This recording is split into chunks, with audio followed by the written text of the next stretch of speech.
So my original thought process in adding the statement of material selection and book displays, this is for conversation, I'm not making a policy proposal, you understand, everybody, is that, given the diverse nature of our community, the potential difficulty of certain issues, the heat it raises, I mean, it's been present this evening as well, that there's good reason to make distinctions between having a book in a catalog and then how we choose to, like, let's say, display that book. That there are distinctions between book displays and material selection. And that it's my view, as a member of the community and the board, that we should proceed with great wisdom and care on all book displays, and that we would studiously avoid controversial subjects that stir passion and potentially make people feel like they cannot participate well in the life of the library. And so it's essentially just a statement, a conversation starter about how we can proceed with wisdom in the choice. Now again, I'm operating on the assumption that this is a different issue than having a book in a collection. So I want to be careful to make that distinction. And so this is about how we promote materials. Now I'm going to give an example, and this is personal, and you might even think so we've had a banned books display, for example, in our library for, I don't know, 3 or so, 4 months. I can't remember. January? Is that when it was? You remember by any chance? No. Okay, let's just say it was January. I don't think it's been that long. I think maybe March? Maybe, yeah. Okay, maybe it's not been that long. Okay. So we have a banned books display. You maybe have seen it. Maybe some of the books that are on this table were on the display. It was kind of the side of the library towards Manning Street. You know, and I saw that and I said, okay, I understand. But I said, it's my internal thought process, I'm afraid that we're steering clear to potentially opening up the culture war and even having the display. It's not a question of access, because all of the books that were on the display are in our collection. You know, so all the books are available. Even if they weren't, you could request them through various means, for example, through mail. But I looked at the display and I said, and I looked at some comments on the Facebook page, and I said, boy, I feel like we're getting close to the fire here of opening up some really divisive things, making public feel, this is my opinion, you understand, making the public feel that there could be something happening. You know, so it's this idea of tapping into a vein. There's lots of potential things that could fall under this category. And so I just want to offer my view that we be studiously careful in engaging any book displays that could prompt passion and then potentially erode public trust in the library. That's my statement, and I welcome the conversation. Did you wish to respond? I have a question. What's not controversial? That's my question. Unfortunately, if we did a Christmas display, you know, that's a Christian holiday, so then we shouldn't be we would be having no displays whatsoever. I mean, we had a gardening display, but there's people who hate gardening and think we should just, why go organic? You know, there's a hill everywhere you go. So that's basically what I'm saying. Also, in regards to the banned books, that's you know, once a year, there's a week called Banned Books Week. Yes. And libraries celebrate these banned books that, not really celebrate, I guess, but raise awareness of these banned books. But on the banned books is, you know, the Bible, also Huck Finn, To Kill a Mockingbird, all these classical books. So, you know, to say that we shouldn't have controversial displays, that's kind of, I guess, objective for based on each person's point of view. I get what you're Scott, saying, I get what you're yeah, go ahead. saying, I'm not, you know, Right. I'm just trying to bring to light, like, what's our definition of controversial, because. Right. So let me just give an example, okay? So yes, it's not objective. I absolutely would agree to that point. It's a subjective viewpoint. But that's precisely why it's a community library. You take the sense of the community. You know, obviously, what stirs passion in one place may not stir passion in another place. It's not my understanding that the subject of gardening stirs passion in Hillsdale, for example. So it's about reading the sense of a location. And then that, based on knowledge of the community, gives you judgment. You know, for example, let's say that we picked a book display that, for example, was a collection of books, let's say we book 12, 13, 14, 15 books, that, maybe this isn't a good example. If it's too absurd, it doesn't work. Yeah, Try to think of something else. So let's say we took 12, 13, 14 books and it said, and the theme of the books were that the election of 2020 was stolen. Okay? Would we create such a display? Would we create such a display? Now, the weird thing here, it's possible that lots of people in Hillsdale have that view, and I'm not attacking that view, I'm just saying it's possible lots of people have that view. But is that something that we want to tap into, that subject matter? Would we look at something like that and say that's not appropriate for display because that's arousing maybe some issues that it just erodes public trust in the library? Do you understand what I'm saying? Yeah, I mean, on political aspects, our libraries do not engage in political debates, so we don't pick a side, we would never have anything like that. We remain neutral amongst political platforms, so that when people come in, they know that no matter who they are, what political party they're on, we would never curate something like that.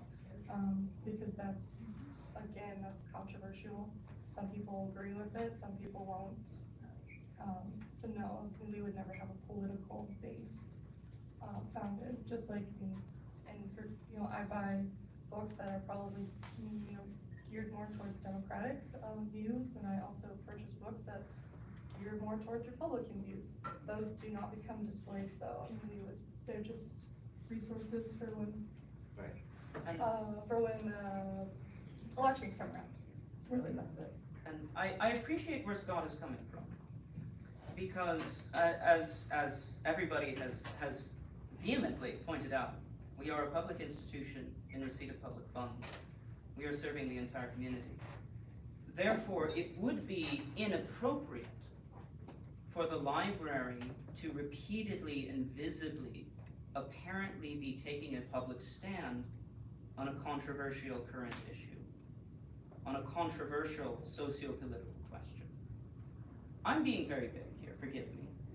I think Scott and I are both being very vague because we want to be respectful, and I hope I speak for the board when I say I have an immense degree of trust and respect for your professional judgment, and that if we are broaching this subject, it is not a question of your professional judgment, and it is not a question of your position, which is why I am not going to bring a motion to say we can't do this, we can't do that, because I believe it would be overreaching as a board to attempt to coerce you into making any kind of decision. However, as a member of the board and as a member of the community, I would say I think it is obvious what the hot button issues of our time are. And I think it is obvious what apparent promotion of one side or one point of view would look like. So I think, does that make sense?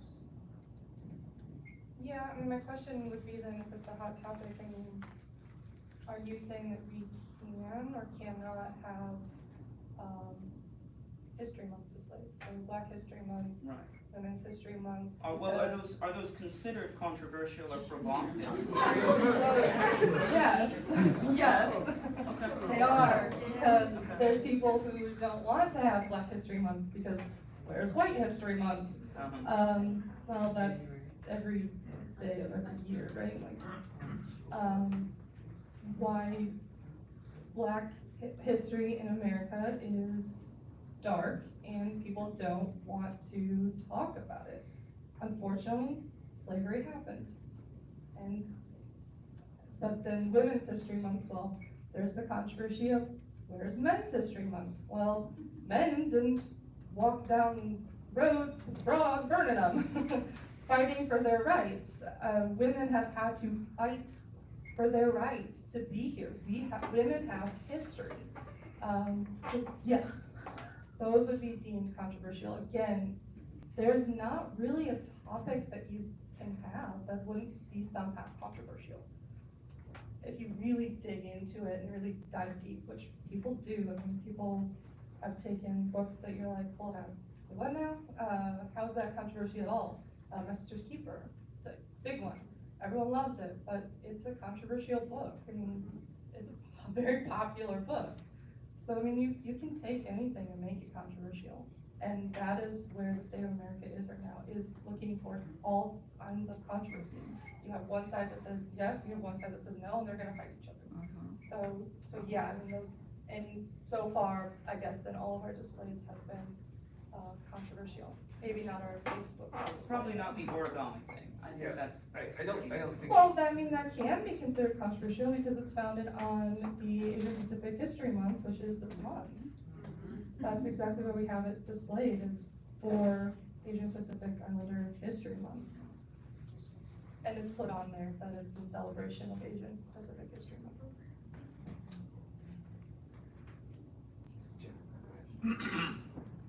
So, the Hillsdale Community Library has information in it, Yes. but we don't only provide information about Hillsdale. It's so people can obtain information, learn about subjects around our country and around the world. And while to a certain extent I can see where you're getting to about the banned books display, is it not also to show the public what is being banned, not here, but around the country? And to make them think about, or to encourage them to read the book and decide for themselves if that's something that should be banned or not, regardless of whether it's banned here. Just my opinion. That banned books display actually brought on a really healthy, really positive discussion.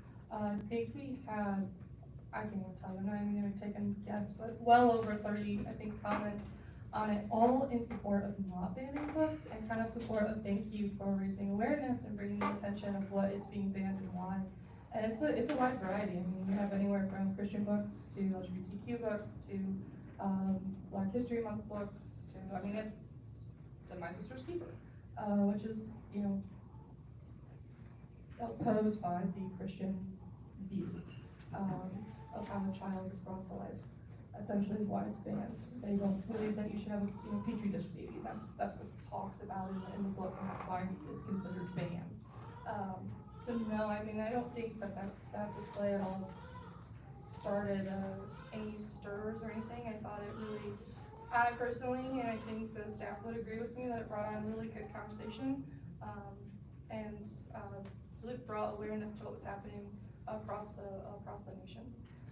Right, so what you just expressed though was a political opinion about the nature of what's happening across the nation.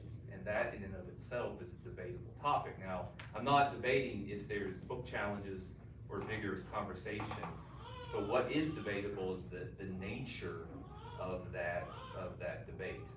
I mean, you know, is it just one set of factors that creates materials challenges or the appearance of book banning, or is it maybe multiple factors? I mean, I think that there is a narrative even embedded in the distinction. There's a narrative embedded about the nature of what is happening, and I would just vigorously assert that I think that narrative is highly debatable, right? And so I think that that's kind of the thing, which is, you know, like, why are books being banned, you know? And what are the explanations, or what is a ban, or what is censorship, or why does somebody challenge a material, right? You know, what are their motivations? And I think it's complex, and I think that narrative, so that's why I call that a controversial display, because it raises questions of, well, you know, what's happening, and what is this thing that's happening all across the country? And I think that some of the professional material that has been published has not been particularly understanding or careful or thoughtful about the nature of these issues. And so that's why I call it a controversial display. Well, no, Scott, so the question is, like, let's get to the nuts and bolts. Are we as a board ever going to ask the director, please, obviously we can buy this book, we can have it in the library, please let's not make this a public display, let's not make Facebook posts about it, let's just add it to the collection, and let's stick to safer picks when it comes to what we put out and what we're engaging in promoting. Because I think one of the important points that has been made a couple of times is one of the lines of argument that people have made about selection is not promotion. Right. Selection is not promotion. Once the library starts engaging in promotion, once it starts apparently saying, these are the books the library endorses, these are the books we are putting out on front, these are the books we think you should read, I do believe that the creation of a public display that includes certain titles is a tacit endorsement. I believe creating social media posts that put in certain titles out is an obvious endorsement of those titles, and that there is a distinction between selecting a title for the collection and selecting a title to, let's make a Facebook post about this title, let's put it out there. I think, and I do, again, I don't want the board to be in the position of coercing the director to act against her better judgment. But in my position as a board member, I think I would advise the director about, you know, what does it look like the library is promoting? Does it look like the library is taking a highly charged, controversial current issue and taking a side, and obviously and visibly taking a side and saying, here's the literature we like, here's the literature we believe in, here's what you should be reading. Because then I think we are overstepping our bounds as a public institution. Yeah, selection is one thing, promotion is another. I think that's a key concept to keep in mind. Right. And again, these are all matters of principle. I just want the principle to be kept clearly in mind and the principle to be clearly established. And then if there are specific examples of displays or posts or whatever, and somebody comes to us and says, what the heck is the library doing promoting this book and putting it out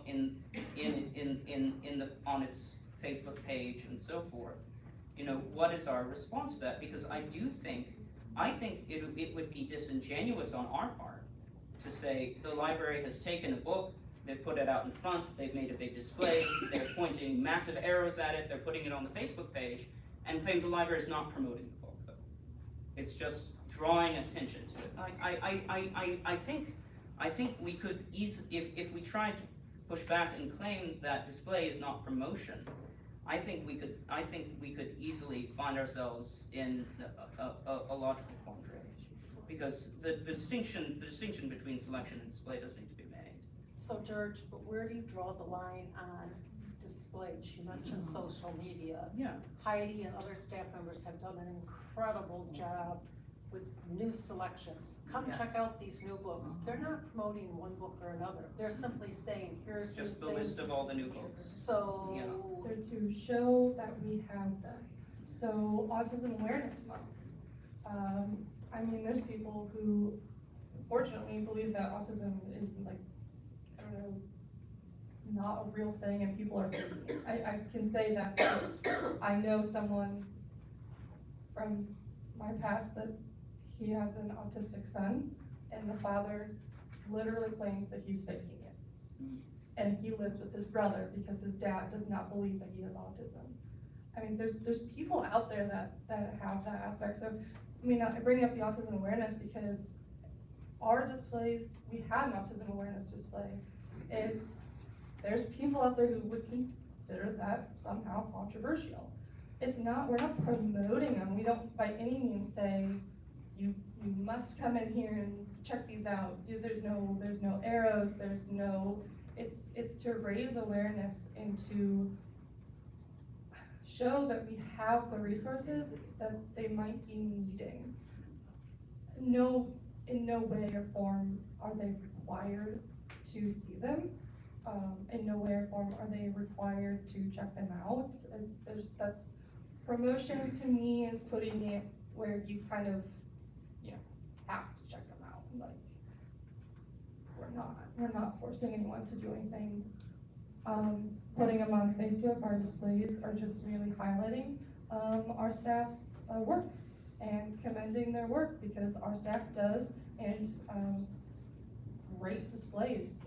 Our cataloging librarian, he does amazing displays. It's his pride and joy, and it is what he is meant to do. He does great work with our displays. I have never once had an issue with them. So, I mean, I guess definition of promotion can also be put up to each person's individual opinion. And I tossed out a theoretical, what do we do if somebody comes to us and has an objection to X, Y, or Z? And the answer is, I should tell them, well, if you've got a problem, you should, I'm a board member, you can talk to me, but we have public meetings every month. Come to the public meetings, stand up, have your say. You also have challenge forms, which in our bylaw, if you have a problem with the book, our bylaw is you come to the library, you say you have a problem with this book, the director or a staff member will then give you the challenge form. That challenge form will then be reviewed by myself and 2 other staff members, and then we'll give them written decision on what we made based on our material selection policy. And then if they object to what we've decided, then they can take it before the board.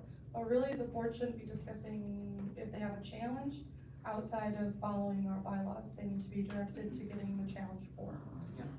Just to make that clear, that's the bylaw that was put in place. If somebody comes to me and privately complains about a title, I shouldn't, if they don't follow the correct process, I can tell them, all right, there's a process. But if they don't follow the process, I shouldn't bring that to a meeting, because we have an avenue for this. Right.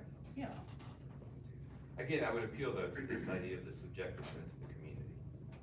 There is a thing that we can be students of, and I think that this conversation is a healthy conversation precisely because it gives us an opportunity to understand the subjective sense of the community, right?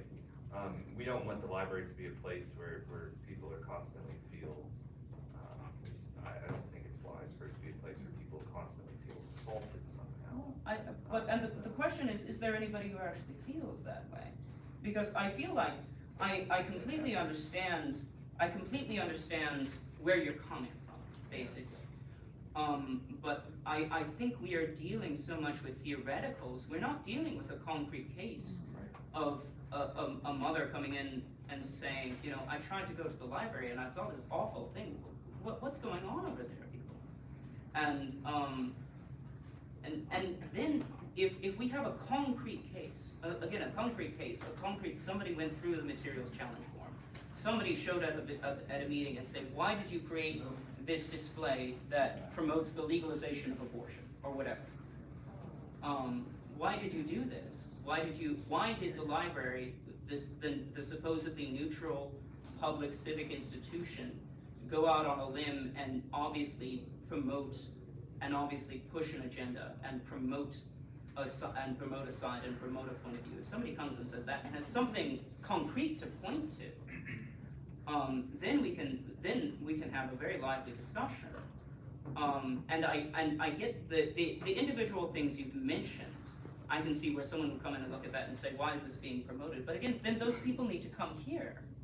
And we as a board do want to preempt issues, and we want to have these conversations, and we want our director and our staff to keep in mind, but I don't want to be in the position feeling like we're engaged in moral browbeating of the director or the staff when we don't have a concrete issue or item that somebody has taken exception to. That again, you know, you or me or Josh might have a friend come to us in private and say, what's going on with the library?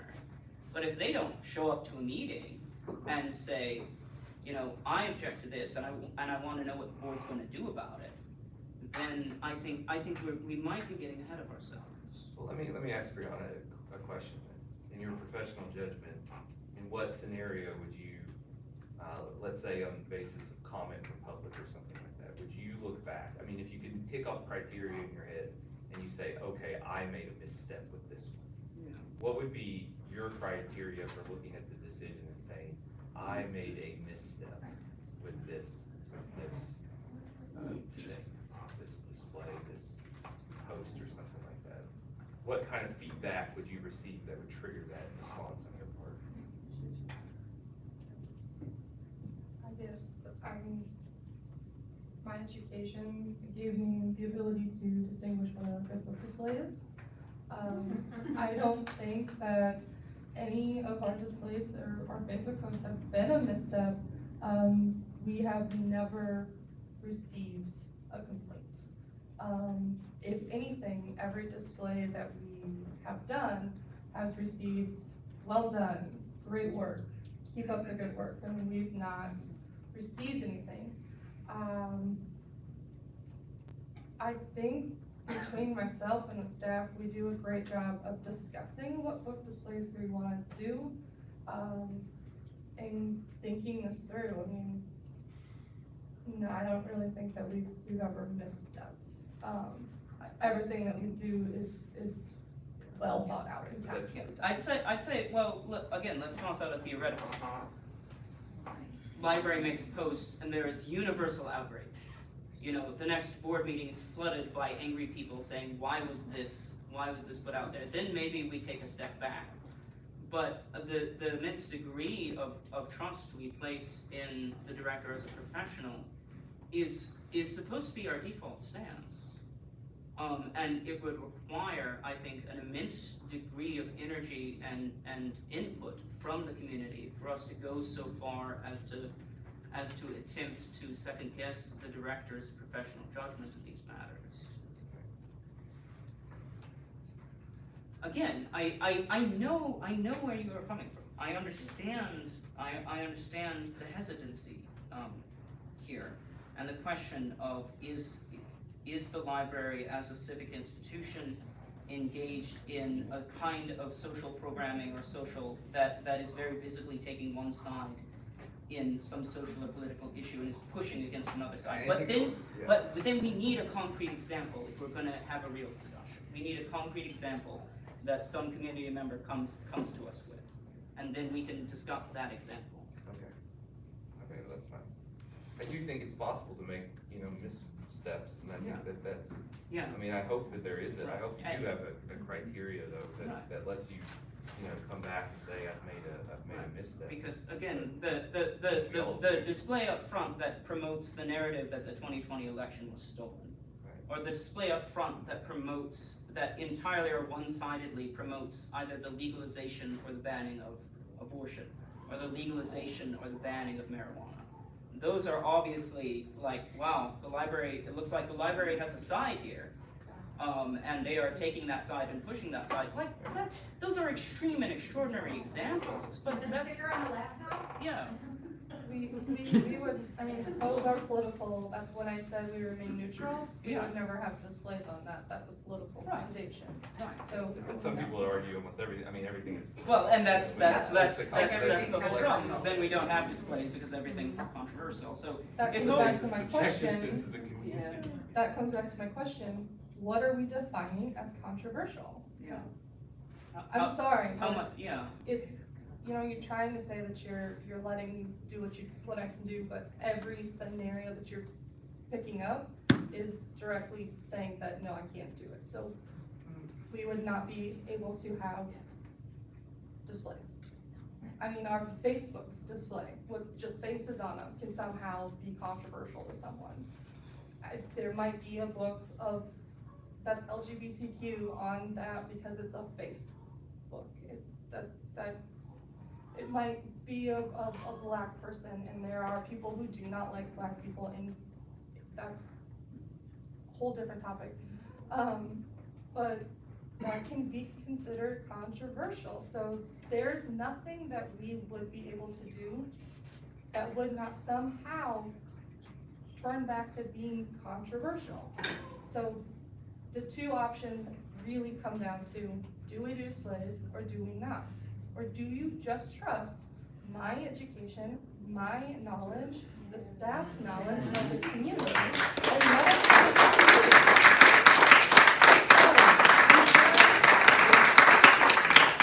I'm trying very hard to not get upset and feel targeted, I guess.